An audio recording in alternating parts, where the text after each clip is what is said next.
forgive those who sin against us. Do not bring us to the test, but deliver us from evil. Amen. In the name of the Father, and the Son, and the Holy Spirit.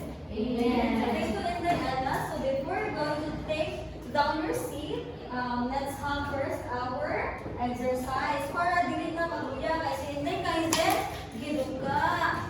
Okay? So, let's have exercise. So, follow class. Body Boogie from the award-winning CD, Get Funky and Musical Fun by The Learning Station.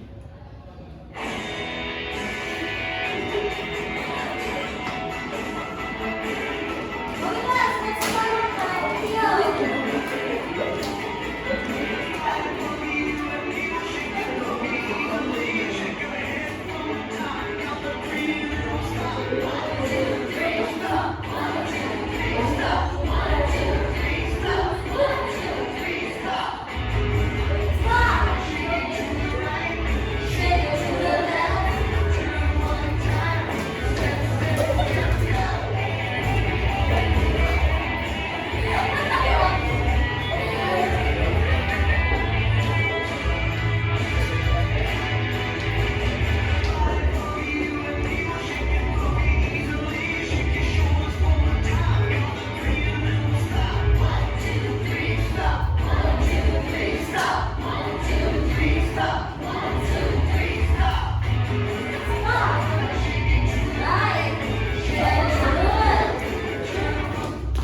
Very good, class. So thank you, class, for your participation. So kindly pick up the pieces of paper under your chair and put it inside your bag so that when sila may ika.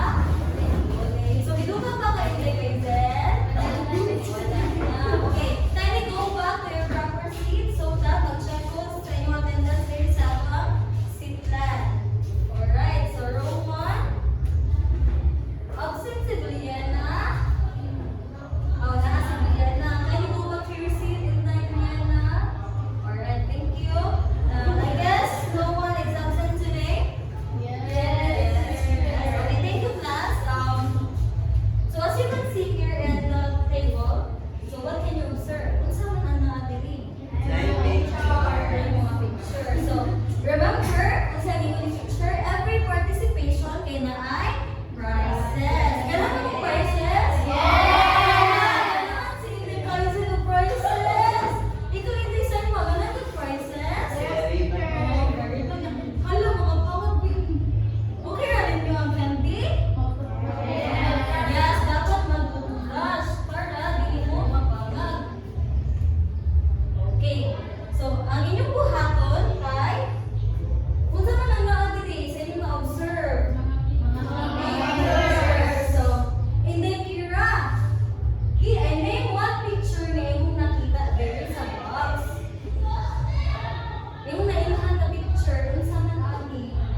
Teddy bear. So, kailan ba mo? Teddy bear? Kasi na yung teddy bear sa balay. Hindi na magikan. Wala. Asa mama, di ka. Pero nisigaw mo na ako na kasi. Mama, talaga na. Okay, class. So, I will ask for volunteers na i-identify ninyo kung asa rin na bilong ang kani pictures. Ganahan ba mo anak, dili? Hindi ko lang ninyo sa box nga nabilong siya kay inyong baon ay inyong prize. Yay! Ampay! Ampay! Oh, nabisi na mga bata. Alright, sige. Who wants to volunteer first? Okay, and then Rylene.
kung naa mo sa area nga dili safe.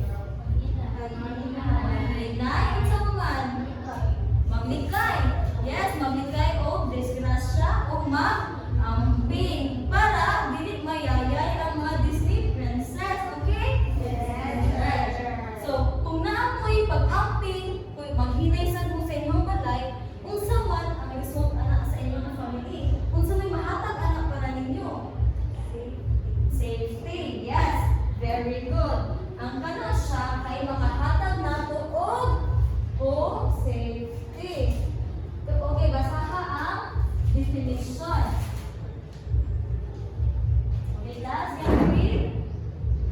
Means keeping yourself and your family safe from accidents and dangers at home. Yes, very good. So, kung ikaw nag-amping ka, madisgrasya dahil ka, di ba, dili? Yan, may basa, imong trapuhan, mas rider ka, di ba, dili? So, mo na siya, home safety. So, dapat naatali sa balay, dapat ikaw ninyo mama-ama, maghinay ka para dili na madisgrasya kay layo ang ospital o mahal ang magpa-ospital. Yes, very good. So, next is, natin sa atong balay na ay mga daghan o example nga areas. But, na ako i-present ang pinaka top 3 nga common areas nga prone siya sa mga accidenting. So, mo na ito matawag nga hazardous areas at home. So, first, H. Kung sa man ang inyong idea? Walay idea? Okay, tara. So, high areas where you might fall. So, for example, second floor and open areas. So, kanang mga balay nga dagko, kanang na rooftop, kanang na second floor or third floor. Na balcony. So, kung inyong manghud nga, baby nga manghud, yan, walang bantay, yung magkat atong aling sa inyong rooftop. So, mataka. Kung sa yung resulta ng mataka? Right. And pinaka-worst kay, pwede mo makaligtan sa iyong manghud. Kay ma-abdi siya.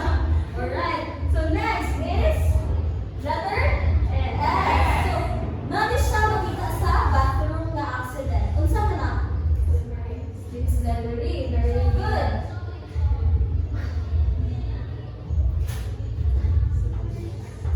Alright.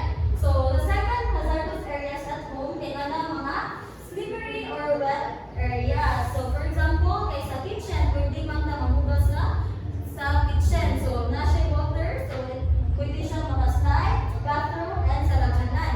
Kung wala pa yung mama, yung magsimong dagan-dagan, sumaslide mo, mabugbog ang ulo. Mabukol si Inday. So, mas pila, tawag na school bukol. Kailangan mo, dili. So, next, K. Kitchen and food preparation area.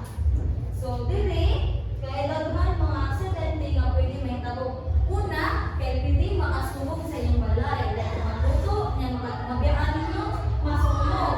Next is, pwede mo masamad sa mga kutsilyo and unting katumingon in the erta. Also, pwede mo makulintikan, pwede daghan o appliances sa kusina. At pwede mo makulintikan lagi na sa ref, may magabi-abli mo. May wag mo tabo ang ref kay grounded. So, delikado.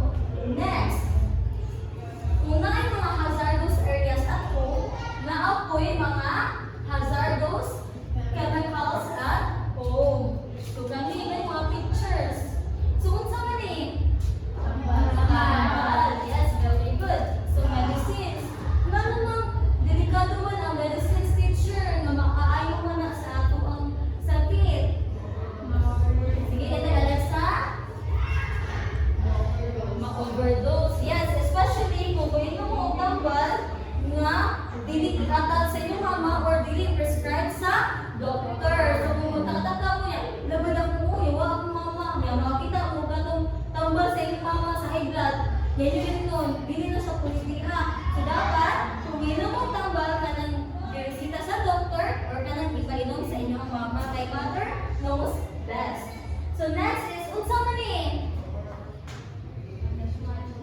Mga dishwashing. So, kana siya kay mga cleaning products. Like,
products and a container that has logos or images. So, may mga pintal, mga insult, mga chemicals na hindi pwede sa mga bata. So, next. So, kung na mga dili pwede or na mga hazardous areas and hazardous chemicals, pwede na ito siya malikayan sa pamahagi sa home safety rules. So, number 1, kung sa mga ang una. So, number 1, palihog ko basa in sa ima. Walk carefully, especially when using the stairs. Avoid running. Yes, avoid running, especially kung naamo sa kanang mga areas na na mga basa. Like sa bathroom, may uman, ginagawa sa bathroom, magkamentad ng slide, so delikado. Second is endayen, palihog basa endayen. Be aware of the rough and sharp edges around the house. Yes, kanang mga table, may uman table sa balay, kay hakit o bildo ang ilang kuan, mga kilid. So, kung magsikag kiat niya, di mo mabantayan mga aning ulo, masamag. So, di ba, delikado siya. Next is, palihog basa endayen. Be extra careful with using the bathroom so you won't slide. Yes, you should be careful kung mag-CR mo or mahal mo sa kanang may basa ang area. Kay, dapat mura mo siya kani.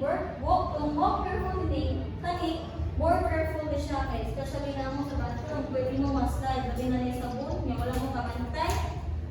Slide mo kay basa ang floor. Next is, so in the area, pwede mo basa in the area. Do not play with matches, knives, and materials that are protected. Yes, thank you. So, kani siya, mura nakita din ako siya sa kitchen. Itong game mo na matches, pwede mga sunog, ang knives, pwede mga sangat, kani pointed materials, electrical equipment. So, pwede mo makulipihan. Lagi-lagi nyo mabantayan yung mga mga mo.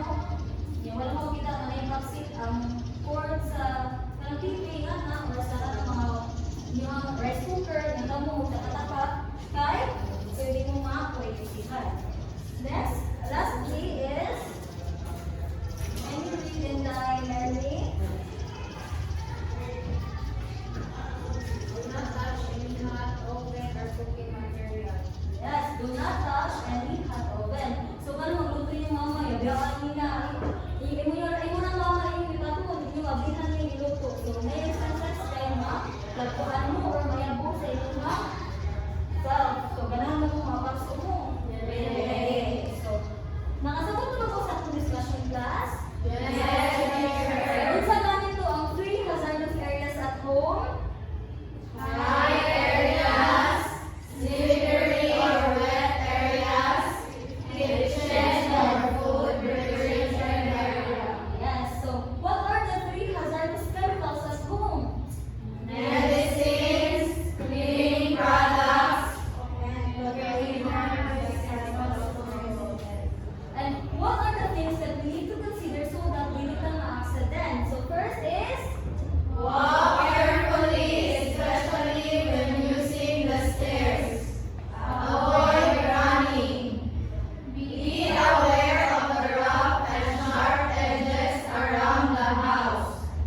Be extra careful when using the bathroom so you won't slide. Do not play with matches, knives, pointed materials, electrical equipment, and chemicals. last is Do not touch any hot oven or cooking materials. Okay, very good. So ang kami siya, lima lang na siya, pero nakakita ka mga pwede nyo buhaton para mag-iwas mo o accident. So, unsa man naging mo na-realize sa atong discussion today? So, hindi Alexa, unsa man yung realization? Dapat matamping. Dapat mag-campaign para natay home safety. So, kinakasabot naman mo sa atong discussion, karon we're going to have an activity.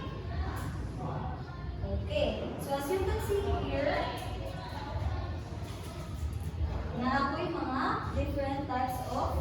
pictures. So, ang galing mga pictures kay mga kanang mga safety signs ni nga pwede na ito magamit inside the home. Okay? So, ang inyong buhaton is you need to color this one and present it in front. So, you will be grouped according to your columns. So, column 1, column 2, column 3, and the column 5. Alright? Do you understand? Again, balik ko na po. Inyong buhaton, kay I will give you usa-usa lang per group ha. So, inyong buhaton, inyong kuluran. Magtinabangay mo, tapos mamili mo usa ang percent kung unsa din ang size. Okay? Okay. Group 1. Group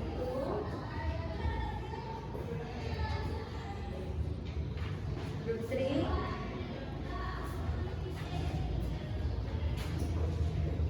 Group 4. Group 5. Okay, you can now start doing your activity. I'll give you 15 minutes to do it. If you have questions, you can ask me now.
Are you done?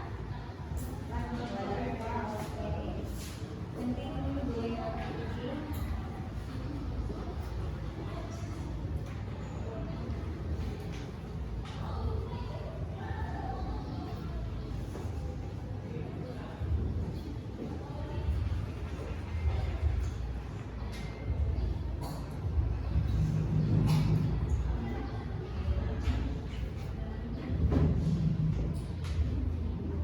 Or gisin ako mo siya, may munang percent.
Yun sa mo na siya. Para unsa man ang gamitin ni Mary? So, manang may mga init na, pwede makapasok ninyo. So, thank you. Kailan mo ito kapag-intay? So, next, two groups na lang. Group 5, ready na mo? Okay, kung saan mo na siya intay? Kung saan mo na siya agad?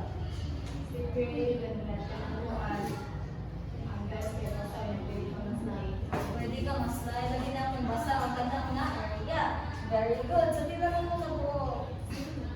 Solo. Ups. Okay. Thank you, Intay. The last group. Cinderella.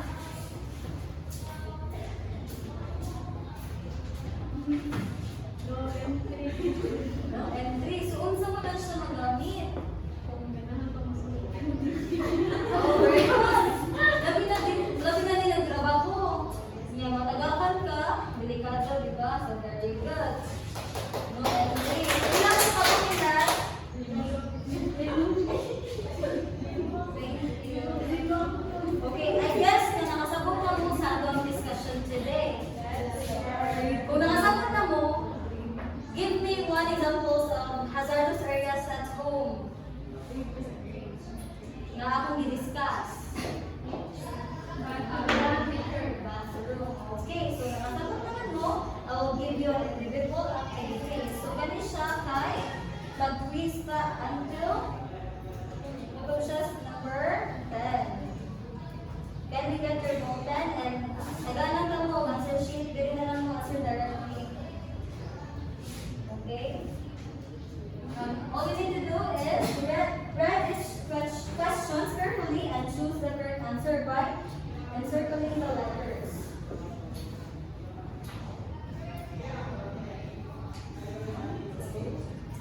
I'll give you 8 minutes to do it.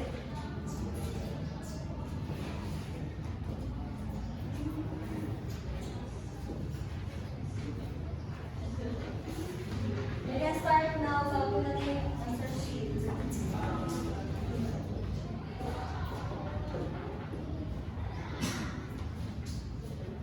Don't forget to write your names.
Are you done? Isa ba wala pa? Okay, continue.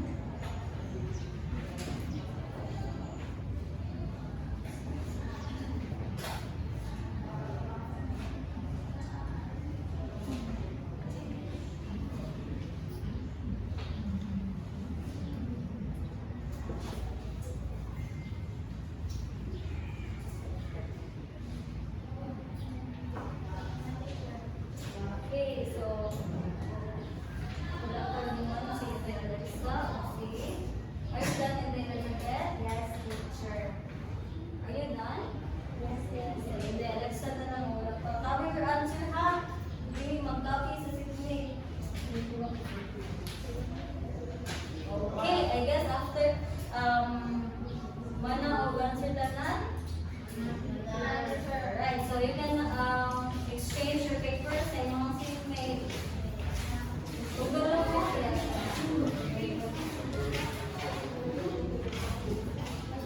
Okay, so naka-exchange na mo? Yes.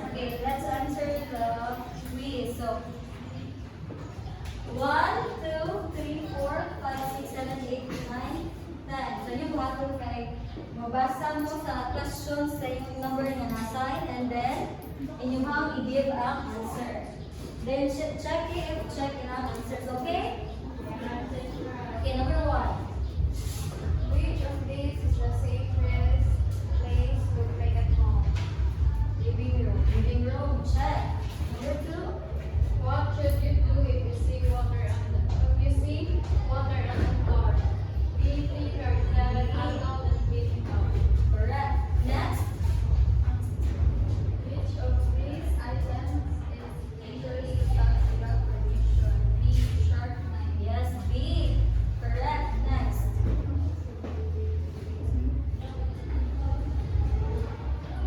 Boys should be not play with matches. A. They can cause fire. Yes, very good.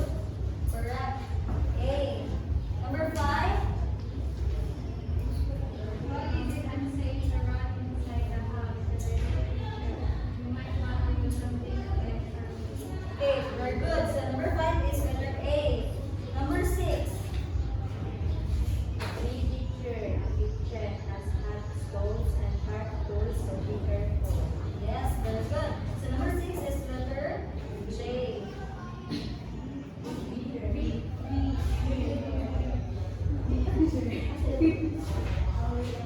Okay, letter B. Next, number 7. What room contains slippery floors and chemicals like soap and shampoo? Letter D. Yes, correct. Letter D. Number 8.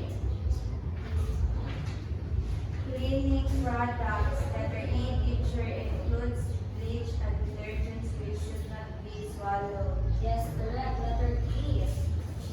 Number 9. Sharp objects. Letter A. Teacher can cause cuts and lice. Yes, correct. Letter A. Number 10.